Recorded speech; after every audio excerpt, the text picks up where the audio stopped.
Friends, ఇప్పుడే అందిన వార్త. రాష్ట్ర ఎమ్మెల్యేకు ప్రమాదం, ఆసుపత్రికి తరలింపు, కన్నుమూత అంటూ లేటెస్ట్ అప్డేట్ అయితే వచ్చిందండి. ఆ వివరాలు ఏంటనేది వీడియోలో తెలుసుకుందాం. వీడియోని పూర్తిగా చూడండి, స్కిప్ చేయకుండా. అప్పుడే కంప్లీట్ ఇన్ఫర్మేషన్ అయితే అర్థమవుతుంది. అలాగే ఇంకా ఎవరైనా సరే మన ఛానల్ సబ్స్క్రైబ్ చేసుకోకపోతే వెంటనే ఛానల్ సబ్స్క్రైబ్ చేసుకోండి. ప్రభుత్వం నుంచి వచ్చే లేటెస్ట్ అప్డేట్ అన్నీ కూడా అందరికంటే ముందుగానే అందించడం జరుగుతుంది. అలాగే మీరు లైక్ చేసినట్లయితే మరింత మందికి సమాచారం అనేది రీచ్ అవుతుంది. ఇక వివరాలకు వెళ్ళిపోదామండి. టీడీపీ మాజీ ఎమ్మెల్యే ఎంపీ కెంబూరి రామ్మోహన్ 75 సంవత్సరాలు కన్నుమూశారు. గతంలో ఎమ్మెల్యే కూడా పనిచేశారు, ఎంపీ కూడా పనిచేశారు.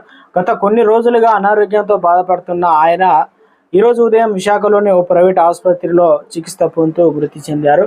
1989లో తెలుగుదేశం పార్టీ సభ్యునిగా బొబ్బలి నియోజకవర్గం నుండి 9వ లోక్సభకు ఎన్నికయ్యారు. 1949లో అక్టోబర్ 12న ఆంధ్రప్రదేశ్లోని శ్రీకాకుళం జిల్లా పురిలో ఆయన జన్మించారు. విశాఖపట్నంలోని ఆంధ్ర